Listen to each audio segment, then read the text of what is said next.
Hi, welcome to episode 27 of the Service Before Self podcast. I am Colonel Retired Sam Whitehurst. I'm your host for this episode. And along with being your host, I'm also a member of the team at Dixon Center for Military and Veteran Services. Dixon Center is the sponsor of the Service Before Self podcast. So as all of us at Dixon Center are looking forward to this year's Veterans Day, as I'm sure you are as well, as we're all looking forward to it, our theme for this Veterans Day is reaching beyond just thanking veterans for their service. And on today's episode, we're going to engage in a discussion with two women who are doing exactly that. Viv Harmon from the African American Chamber of Commerce of New Jersey and Teresa Watson from the Minority Professional Truckers Association. Along with the Chamber and along with MPTA, Dixon Center and Task Force Movement have formed a coalition called the Driven by Equity Coalition. And our signature initiative is a program focused on providing training and education for entrepreneurs from underrepresented communities, which include veterans, who want to pursue becoming a small business owner in the independent trucking owner-operator sector. So I'm looking forward to hearing more from Viv and Teresa about this program. And also they're going to share with us how you can support this work going forward. Because as we think about Veterans Day, it is reaching beyond just about thanking them, veterans and their families for their service. It's about truly making a difference. And we'll all hear more about how we can do that. And it's also an opportunity to learn more about how Dixon Center is a capacity builder, how we focus on increasing the impact of organizations like the African American Chamber of Commerce or organizations like the Minority Professional Truckers Association, how we actually enhance their impact, increase their capacity, and allow them to better support veterans and their families. So without further ado, let's get to our discussion with Viv and Teresa. Okay, welcome to the Service Before Self podcast. Colonel Retired Sam Whitehurst with you here again today. I'm really excited about today's episode. This is a couple of firsts for the Service Before Self podcast. We're doing our first more than one person interview. So we have two great guests. They'll be joining us today. And also we're doing video. So normally we only do audio, but we're moving into finally joining the rest of the world in terms of also doing video podcast, which will be posted to our YouTube channel as well. So an episode of a couple of firsts. Really excited about this. So let me introduce our guest today. We have joining us from the Minority Professional Truckers Association. Their director, Teresa Watson, is joining us, and also joining us from the African American Chamber of Commerce of New Jersey. We also have the executive director of the Training and Development Institute at the African American Chamber of Commerce, Viv Harmon. So Viv and Teresa, welcome to the Service Before Self podcast. I'm really looking forward to this episode. Thank you for having me. Sam, thanks for having us. Absolutely. Well, so the subject today we want to talk about, I've already talked about this in the introduction, but there's a program, there's an initiative that all of us are involved in. The African American Chamber of Commerce, MPTA, Dixon Center, and also our fourth partner, Task Force Movement. We're involved in an initiative called Driven by Equity. So we're going to talk a lot about that. But before we do, both of you come from great organizations and have a great story. So I'd like for you to share with our audience, kind of just introduce yourself and kind of the role of your organization. And Teresa, I'd like to start with you. So if you could share with us kind of, you have a great story of how you came to this work. If you could share that as well as share with us the work of the Minority Professional Truckers Association. Thank you so much, Sam. Good morning to everyone. Again, I am Teresa Watson, the executive director of the Minority Professional Truckers Association. I am a third generation driver myself. I started out in the industry working with my dad as a preteen up until I graduated from high school. And then as I throughout my adulthood life, I would go back and help him out. I started my business, a trucking company 20 years ago. from the result of my father's death and all the things that he taught me, God placed in me and started my own business, which I did. But during my tenure of being in business, I've had helped countless of individuals to get into the business, to start, to grow, develop, equipment, purchase, hiring of their driver, contracts and things of that nature. And I mentored them throughout their years of being in business. 2021, because I've helped so many people, in the industry to get started and to structure their business, my partner with the Georgia Economic Development Department will send me individuals to mentor as well.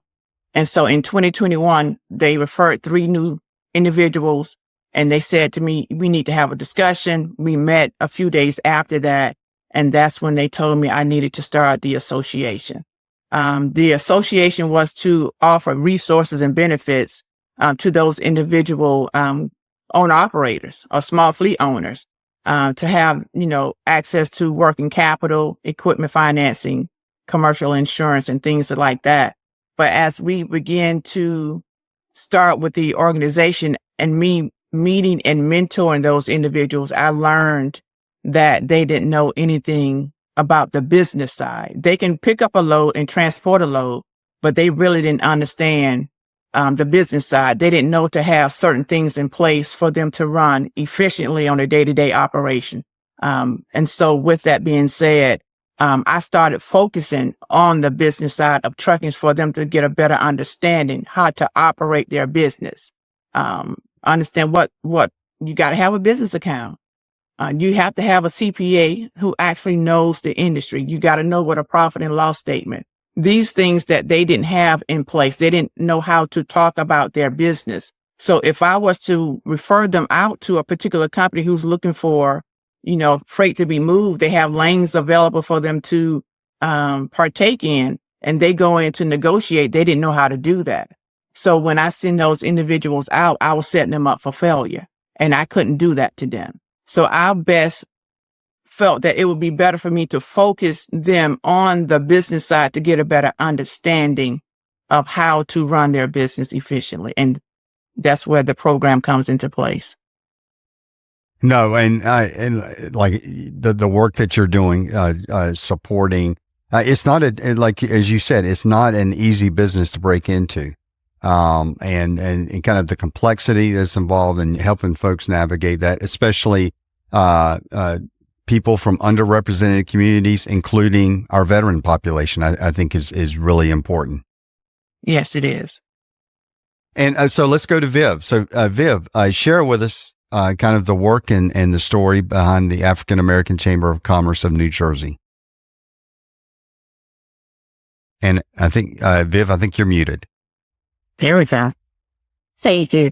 So the African American Chamber was established in 2007 by John Harmon, who was our founder, president, and CEO. The goal or the focus at that time was really to mitigate some of the social and economic underrepresentation of African Americans in the New Jersey economy, right?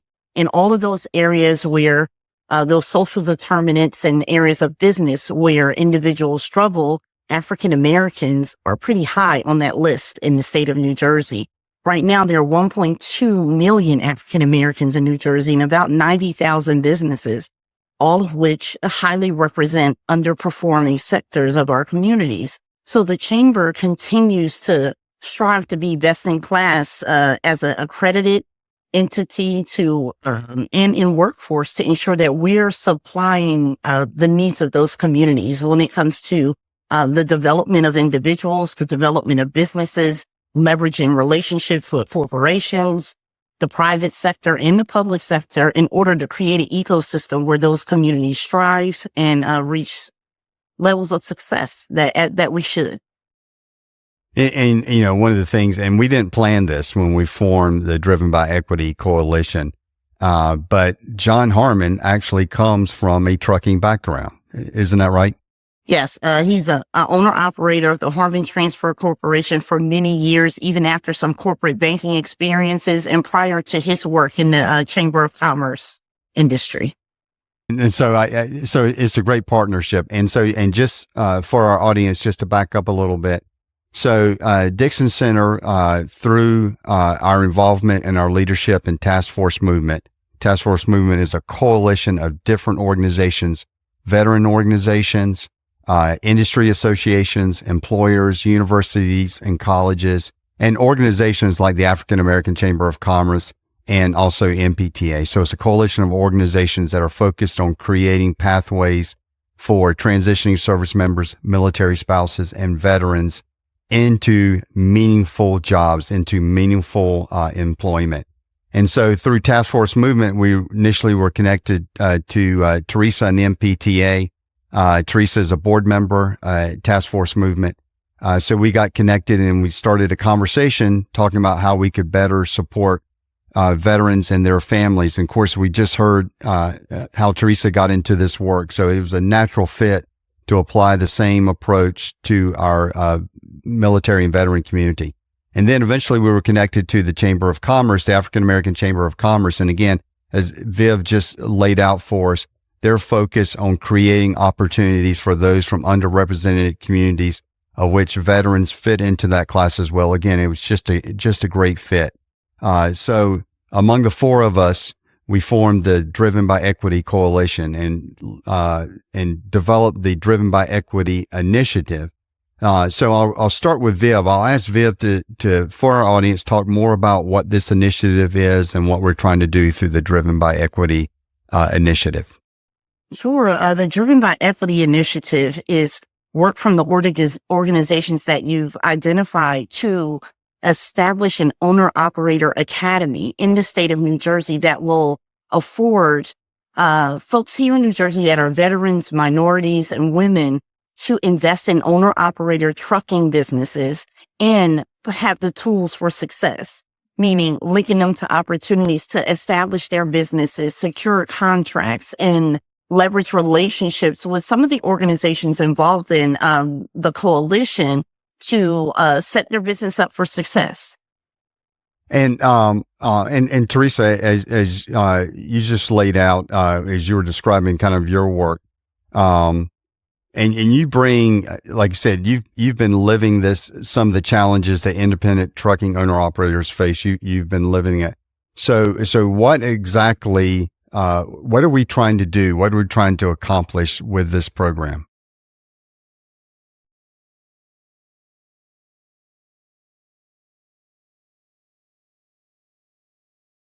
The program is, I put the program in place to make sure that each individual owner operator or business owner who are in the underserved communities have what it takes to be successful. Because we have a hard time getting a seat at the table, if I could say it that way. We don't have the opportunities that's afforded to any other ethnicity in the trucking industry. So I'm going to give you an example of, because I can only speak on me and those that I know who went through this. So Sure, absolutely. in the height of, prior to COVID, I received a major contract. And so I went in to order more trucks. And because of COVID, I couldn't get those trucks. But when they started sending the trucks out in production, I was told that I couldn't get any trucks, that the trucks that were coming in was for their major large companies who were getting trucks. And I'm like, well, I just ordered at that point 100 trucks for this particular contract that I received. And I thought this order was still on the table, but not knowing that I had to go back and revisit, but yet and still telling me that I cannot receive something that's already coming in what I've already placed an order prior to. So those instances in terms of us wanting to expand and grow because of the contracts that we get, we have those issues. We have issues when it comes to going out and get commercial funding for our businesses. All the red tape that we have to go through in order to get funding. And sometimes we're being declined. But one of the reasons that we're declined is because we don't have systems in place. When they come in and ask you for your financials, we don't have that. And that's a major reason as to why we don't get the funding that we need. We don't have professional emails. We don't have a website. All the things that we needed to show that we are a legitimate business, we don't have those things in place. And this program will help them get these things in place. Even with the government certifications, MBE, WOSB, the veteran-owned service business certifications, we don't have them. And when I ask individuals about them, are you certified? Are you registered in SAMS? They don't know what that is. But this program does for them. Yeah, that's a great point. So what we're trying to do is we're trying to take Teresa's knowledge and experience of doing this for years and working with her partners at MPTA. How can we take this and kind of develop a platform? And the African American Chamber of Commerce is that platform for us in New Jersey. Bring this training through a series of training modules and be able to deliver it to the target audience we're trying to impact. So right now we're in the process of launching a pilot program in New Jersey where we're going to bring this training to people who have the desire to be business owners, small business owners, to be entrepreneurs. But again, the challenges that Teresa just laid out, I could take those and cut and paste, and those are the same challenges that we see in our veteran community when it comes to entrepreneurship. Historically, veterans have always become great business owners and great entrepreneurs. A lot of the skills and experience developed in the military translate very well to being a business owner. But there are some pitfalls and some challenges. Access to capital, as Teresa mentioned a few minutes ago, access to capital is a challenge. Not having a network established. That's what we call social capital is incredibly important as well, not having a network established. And then not understanding kind of the fine print details, if you will, when of all of the different steps and processes and systems you have to have in place. And that's what Driven by Equity is going to address. Like I said, we've taken what Teresa's been doing for years through MPTA, taking it and eventually I think our goal is to scale this across other areas of the country, but we're going to launch this pilot program in New Jersey first. So we're all very excited about this in terms of where this can go in next steps. And so as we talk about next steps and talking about how folks can help the work that we're doing through the Driven by Equity, through the coalition, as well as through our program and our initiative.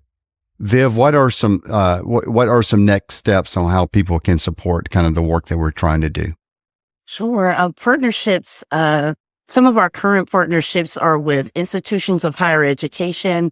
We are looking to fund the pilot program here in New Jersey. So organizations who are veteran serving and who serve other populations consistent with this program for women, for minorities, it would be wonderful to connect to find, other ways to fund our pilot. And that is the development of our curriculum, our initial web-based portions of the program, and just to be able to roll it out in 2025.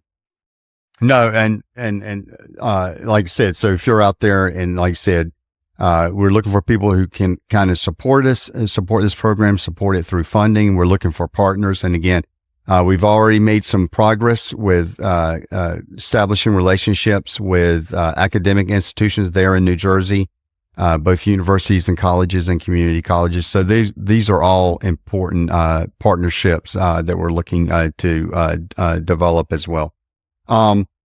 I would like to back up real quick and kind of talk about the partnership. And Teresa, if you could kind of talk about, I talked about the role that Task Force Movement has had in this work. If you could kind of elaborate on that a little bit more, how important has Task Force Movement as an organization had been to your work at MPTA as well as to the Driven by Equity initiative? The partnership that MPTA has with Task Force has been paramount. It has put us in a position where when we get any type of grievances with the partners within Task Force, that we're able to take those grievances and go to FMCSA and file those grievances for those individual members of MPTA and those who are not, because I get calls every day about someone who's been treated unfairly within their job, or someone who had an incident. And so having that partnership with task force and all the other partners along with that give us the position to go to a higher power to make sure that each individual member, or those who are not members of MPTA who call for any reason that they're been treated unfairly, to go and file and see how we can get a better outcome when it comes to whatever the case may be. And so that partnership with task force give us that leverage to do that now, and even go to legislation to make up new laws that we are fighting against right now within the industry. And and it's one of the things I didn't mention earlier, but task force movement is, I mentioned it was a coalition, but it includes over 150 partners. So like you said, and so not only trucking companies, but organizations, again, like MPTA are part of it. So trucking employers and employers, we not only focus on trucking, but also the larger transportation industry, as well as cybersecurity and healthcare. There's some other sectors that we're focusing the efforts of task force movement. So it's a unique coalition where like I said, you have employers, you have industry associations, you have associations representing employees like MPTA. You have unions. We have unions who are members. So it's a unique coalition. And I think Teresa brought up a great point. It's all about us working together, collaborating together to address situations, being able to address those situations. So Viv, I wanted to ask you a little bit about Dixon Center, who I represent, and kind of what are some ways you've seen that we've been able to assist in this work, in the Driven by Equity initiative? Yeah, in our coalition, Dixon Center, you bring something very important and unique to our discussion and to our collaboration, and that is the strengths, the needs, the abilities, and preferences of the veterans community, and how we can find ways to integrate them into all the work that we're doing, whether it's MPTA, the African American Chamber, and the Driven by Equity initiative. I think that our efforts to integrate that community in some of our workforce development and other support services programs is critical. You guys play a very important role in our ability to be successful at the work that we're doing. We love working with the coalition. We love working with the chamber.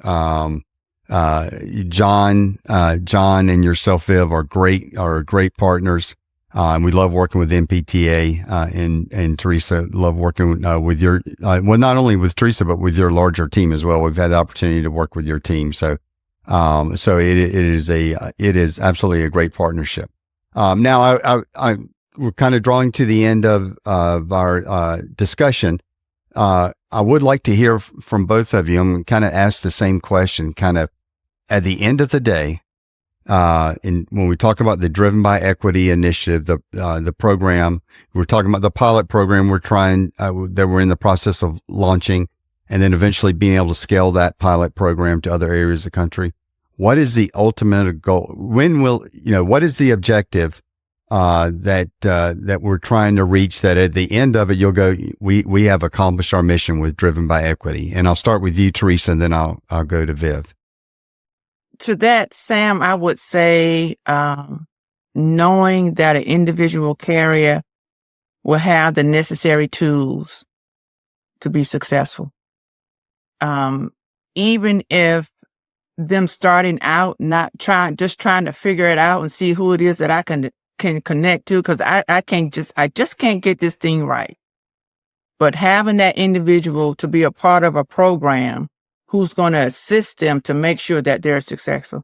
Even if they have one truck and want to scale to 100 trucks, they will have the tools to do so. And then along with the tools, they will have the mentorship to make sure that they are successful, that they can have their opportunity to call back and say, look, hey, Miss Teresa, I'm having an issue with this. Can you reiterate this part so I can get a better understanding? I think it's going to take me a little while to get this piece in place. But still, having that being said, making sure and knowing at the end of the day that they will be successful. That's great. And Viv? Yeah, I would say we can see it all the way from the very beginning. We have individuals who have completed their CDLs through some of our other workforce development programs, some of which have been returning citizens. This opportunity is something that it's a pathway to a better future for them and their families. To provide this opportunity to them and take them through the entire process to the end to establish and sustain a successful business is there is no way to, I'm sorry. It's life-changing. It's life-changing, Yeah, right? there we go. It is. It's very life-changing for them generationally. For them, their families, their children, it's important. That's a great point. We talk about success, and I think we sometimes focus on individual success. But your point, Viv, that this is a generational transformation. It's not only the person involved, but it's the downstream impacts. It's their family and their larger extended family that all benefit from this. And that's why this work is so important. Yeah, I call it wealth building. Yeah, absolutely. Absolutely. Well, like I said, we've enjoyed the partnership, and we look forward to the future as well. I know that we're very excited at Dixon Center, to be part of Task Force Movement and MPTA and the African American Chamber of Commerce. And we're excited where this is going to go. And I would add, as Viv mentioned a few minutes ago, if you want to be, especially if you're in New Jersey, you want to be a partner, or if you want to support us with funding, for this program, we're always looking for partners and supporters. And so please reach out to in the show notes, we'll put how you can contact Viv at the African American Chamber of Commerce, how you can contact Teresa and her team at the, at MPTA, and also how you can connect with us here at Dixon Center, of course. So that ends our discussion. Just any parting thoughts? I always like to give our guests kind of the final word. Any parting thoughts, Teresa? I would say to those individuals who are looking to connect to an organization who's going to help them to be successful in their career path in the trucking industry, feel free to reach out to us via phone. That's 678-909-3432. Or you can become a member via website, and that is the minorityprofessionaltruckersassociation.com. And there is a $600 annual fee. And that fee covers all webinars, all training and development classes that we have afforded to you. Okay. Thanks, Teresa. And Viv, any parting thoughts? My only parting thought is that the Chamber, we want to be a credible partner for Driven by Equity and in other areas of business and workforce. If we can be that, feel free to reach out to us. Our website is www.aaccnj.com, and we can be reached here in training development at TDI@aaccnj.com. Thank you. Okay. And we'll make sure that phone number that Teresa gave out, and also both the web addresses and the one for MPTA and the web addresses that Viv laid out, all that'll be in the show notes. So it'll be easy for people to connect to. Well, Viv, Teresa, thanks for joining us on this episode of the Service Before Self podcast. It's been a great discussion. It's been a great partnership, and we are looking forward to 2025 as we continue to focus on how best to support our military and veteran community, and also those from underrepresented communities as well. So thank you very much. Thank you so much for having me, Sam. Absolutely. Thank you, Sam. Well, that was a great discussion with Viv Harmon and Teresa Watson. I want to thank them again and thank their organizations, African American Chamber of Commerce of New Jersey and the Minority Professional Truckers Association, along with our fourth partner, Task Force Movement, for the work that they're doing with us at Dixon Center and the work that they're doing supporting veterans and their families.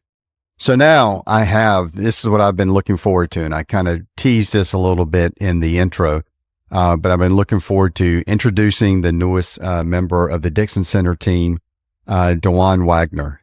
Dewan is our new manager of marketing and communication, and I can't tell you how excited we all are at Dixon Center. And also Dewan is going to start to become more of a fixture on the podcast as well. So Dewan, welcome to the team. Thank you so much, Sam. It's exciting. I've gotten an opportunity to see all the great work that we're doing, also working with our partners this intro into my activity with the podcast, that was really exciting. Viv and Teresa, they gave really great stories. And so I'm excited to see what's next. Yeah, no, it's great. And you know, Dewan, you've already started to make a great impact on the organization. And just this, the fact that we're kind of finally getting our podcast out on video, you know, doing multi-person interviews. And like I said, I'm really excited about the future for the podcast and you becoming part of it. I think folks are kind of tired of hearing my same old voice all the time. So this is a very positive and a great move in the right direction. Yeah. And Sam, it's been exciting hearing your perspective on how the Dixon Center is actually, wait, I'm going to start over. There's no the. And Sam, it's been really exciting hearing your perspective on Dixon Center and then also marrying your background to the work that we're doing here. It plays a vital role in how we interpret it as citizens who don't have any connection to the military personally. So this is going to be fun. I'm glad to see that we're moving in a different direction with the podcast so that we can drum up some more interest and also tell more about the work we're doing. Absolutely. Absolutely. And so for all the folks out there that are listening to us, like say, stay tuned. You're going to see more different ways that we're approaching this. And I think you'll find this a lot more interesting, especially with Dewan joining us, a lot more interesting. So let me back up. I almost forgot. As you heard at the beginning of the podcast, and kind of heard it during the interview as well, we are all getting ready for this year's upcoming Veterans Day. Obviously, for us at Dixon Center, that's a special day, as it is for all Americans, a special day to honor those who have served our country in uniform.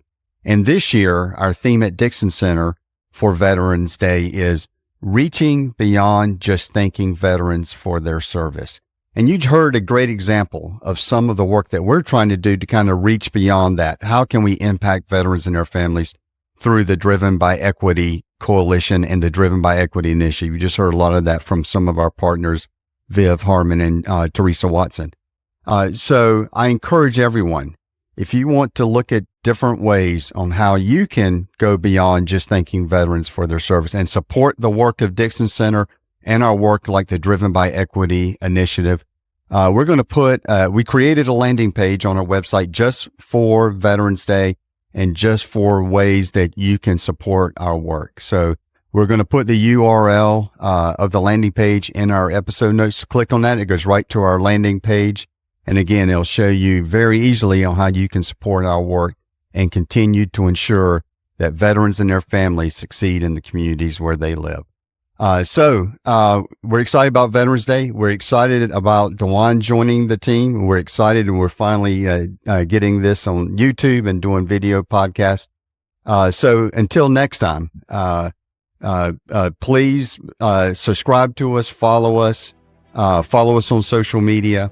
But until next time, I'm looking forward to our next conversation on how we can impact and support veterans and their families. This is Colonel Retired Sam Whitehurst out.